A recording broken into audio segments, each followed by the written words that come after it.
This is Dr. Nick Riviera. Hello. He is Springfield's friendly neighborhood quack, offering his services to everyone, from the elderly to the wealthy to the criminally inclined. If you're trying to win a lawsuit, Dr. Nick is there for you. When he's not studying for his upcoming operation, he's hawking his inventions on Troy McClure's paid programming.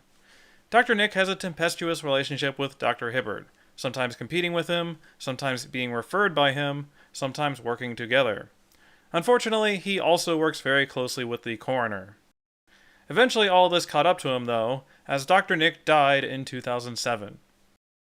This is the history of Dr. Nick. So this is going to be one of those weird character studies. Dr. Nick is not known for being a particularly deep character. He tends to show up, deliver his catchphrase, do a couple medical jokes, and then go away. But even a catchphrase-oriented character like Nelson showed some hidden depth over the years. So that'll be our main question for this character study. Did Dr. Nick ever develop into a well-rounded character, or did he just stick to being a catchphrase machine? Let's find out. Dr. Nick first appeared in Season 2's Bart Gets Hit by a Car, when Lionel Hutz takes the Simpson family to him for a consultation. Right from the get-go, it's pretty clear what the deal with this guy is. Just look at all those diplomas on his wall. Initially, they really emphasized how unethical Dr. Nick can be, how he is an extension of Hutz's shady practices. Yes, it's clear that he doesn't know his medicine very well, or the word abdomen, but he is an expert at exaggerating an injury. This money-making angle tended to define Dr. Nick in Seasons 2 and 3. He started appearing on I Can't Believe They Invented It, selling a candy that cleans and straightens teeth, a cleaning solution called Spiffy, and later, the juice loosener. This is where his patented call-and-response catchphrase debuted. Later on, they didn't lean so much into this TV stuff with him, but this catchphrase stitched this angle into his character. Wherever he goes, Dr. Nick is a TV personality. Everyone should know who he is and his catchphrase. In these early years, his TV appearances were less about him doing medical procedures, more about using his title to buy him some fake credibility. The focus is still on his phoniness. Season 4 was where we got the other side of the coin, where we got to see Dr. Nick attempt to do doctor things. We probably get his most prolific episode, Homer's Triple Bypass. In that one, Dr. Nick positions himself as a cheaper alternative for people who can't afford an operation, doing any procedure for $129.95. You've tried the best, now try the rest. This is a pretty natural evolution for this character, tying his cheap infomercial past with his supposed profession. Here's where the satirical hook to Dr. Nick gets slightly darker, trading in his cheap merchandising stuff for commentary about America's healthcare system. That middle-class families like the Simpsons could be forced to go to someone as unreliable as Dr. Nick, that he could have a market for this kind of situation. Basically roll the dice and hope to God that the guy doesn't kill you. I guess it beats dying of a heart attack. Despite the darker satirical bits, this is probably his most positive portrayal, as sad as that sounds. This is a very workmanlike Dr. Nick, who is actually trying to complete the operation successfully, despite his total lack of qualifications. You could imagine an alternative version where he's basically a butcher, someone who collects these small fees and doesn't even try. Just having this scene goes a long way in the likability department. With an assist from Lisa, he actually does complete Homer's triple bypass surgery correctly. Don't get used to this though, this is like the last time he actually solves a problem for the Simpson family. In other appearances, he'll be pulling the plug on Homer, or will be assisting in Bart's appendectomy. Throughout the first 6 seasons, Dr. Nick only had 7 speaking roles. The show didn't have a lot of use for a second Doctor character, didn't really want to pursue the infomercial angle any further. Dr. Nick mostly showed up in the background, sometimes with miscolored hair. Seasons 7 and 8 were probably the closest thing to a Dr. Nick heyday we actually got. Showrunners Oakley and Weinstein featured this guy a lot. I think what's cool about this era is that Dr. Nick wears a lot of hats. His clientele is very varied. He has a sort of family practice going on, where Homer will consult him about his weight gain scheme and learn about the Chocotastic food group. He acts as the fight doctor for the heavyweight championship. He serves Mr. Burns at his clinic, giving him a vocal scraping and sending him on his drugged-up way. Lisa goes to his shady walk-in clinic, seeking confidentiality. This is probably the most successful Dr. Nick has ever been financially. Clearly, there are a lot of people in Springfield who have questionable medical needs. We even see him work at the hospital on occasion. He gets his own segment during 22 short films about Springfield, where his quackery wins over the malpractice board. He treats Mr. Burns after he wakes up from a coma in Who Shot Mr. Burns Part 2. The show had become familiar enough with him and his catchphrase that they started playing around with it more. I like how in this one, Dr. Nick is the only one who seems to realize something's wrong with Mr. Burns, just because he didn't get the standard response he expects. Some might find this behavior suspicious, but I think that's ridiculous. Unfortunately, Dr. Nick's usage dropped off precipitously after Season 8. He would get maybe 1 or 2 speaking roles per season during the Scully years and the early Gene era. His most notable appearance was in Season 12's Trilogy of Error, where various characters converge on his clinic and Bart and Milhouse blow it up. Inflammable means flammable, what a country! In other episodes, like Homer, H-O-M-R, the writers passed over him in favor of Moe.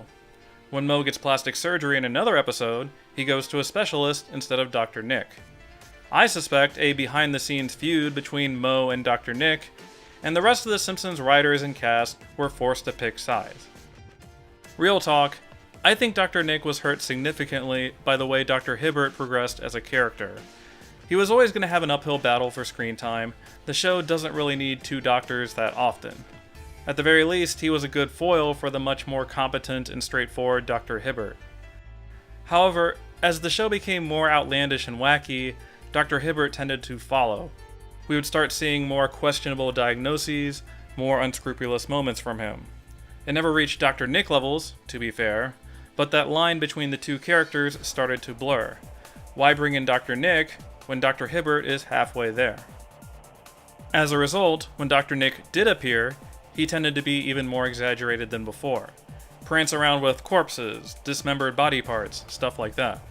They loved using him in their fantasy episodes, like him giving Homer his haunted hair transplant, turning into a squirrel in another one, or being grafted to Hibbert in a third. In the episode Margical History Tour in Season 15, he shows up in 2 different time periods. He declares Marge's womb full of sea serpents in the Henry VIII segment, then attaches leeches to Mozart's face. He even almost ruins the very first Christmas for Mary and Joseph in Season 17. The writers seemed a little bored with Dr. Nick. He had a catchphrase, a couple of scenes he could do, and that's about it. So they killed him off at the end of the Simpsons movie. I admit, I laughed at this joke in the theater, but did feel pretty bummed out that he wouldn't be around anymore. He's so darn enthusiastic and fun that losing him, even as a background character, really sucks. But since when did something like death get in Dr. Nick's way? He is basically the Doctor of Death. I think the Grim Reaper realized that reaping this guy would be bad for business. Also, this is the status quo show, so anything is possible. Dr. Nick returned to the series in Season 20. In the episode Lost Verizon, we see him playing golf with Dr. Hibbert at the country club. No explanation is given for how he survived being impaled. My headcanon is that somehow Dr. Hibbert was able to revive him.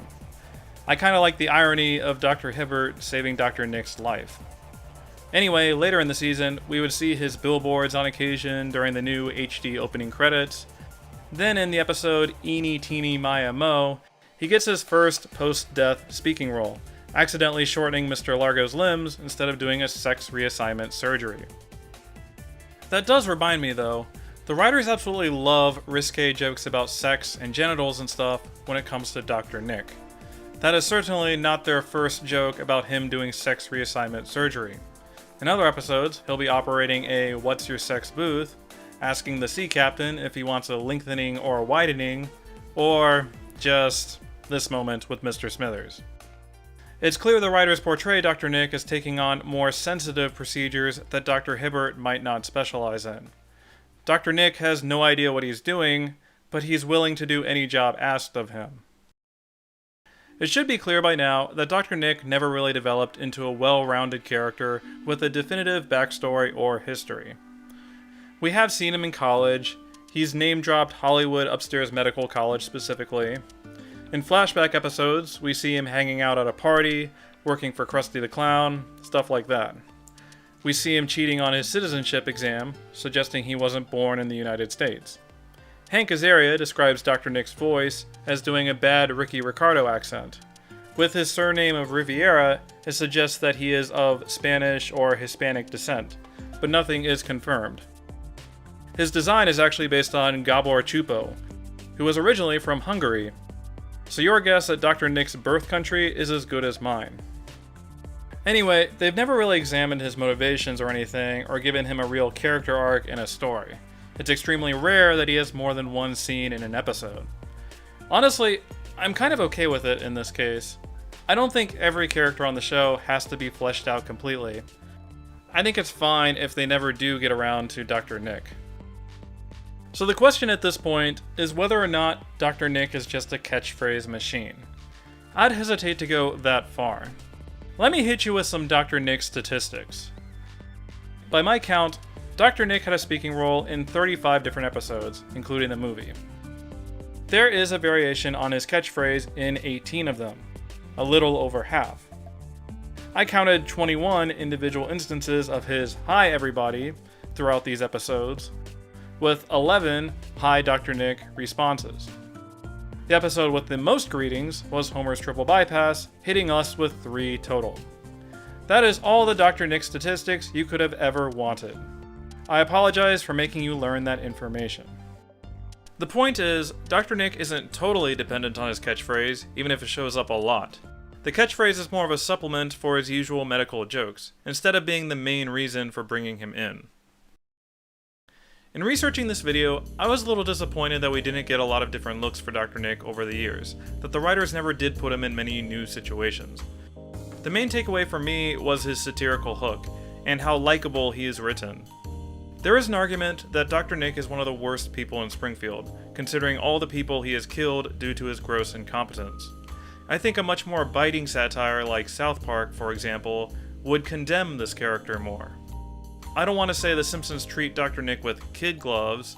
It's more that his destructiveness is so over the top and cartoony, we wonder more about the systemic issues rather than blame Dr. Nick himself. He's so darn likable and charming and fun that we want to laugh along and say "Hi Dr. Nick" back to him. We want to point out that, hey, he's just providing a service in demand. He's actually trying to save Homer, he's not just an uncaring mercenary. But if Dr. Nick really did care that much, he would get the actual education to do this work properly. This sort of friendly satire the Simpsons do with Dr. Nick and other characters strikes me as very honest about the real world. That the bad actors in society are often this charismatic. That they get away with it because we simply like having them around. At the very least, Dr. Nick teaches us that making a good first impression goes a long way. Let me know in the comments what you think of Dr. Nick and your favorite moments of his. Also, give me some recommendations for the next Simpsons Histories video. Given how status quo this one ended up being, let's pick someone who is affected by the continuity in some major way. Maybe I should finally hit up those dysfunctional Van Houtens, who knows. Let me know what direction you want me to go next.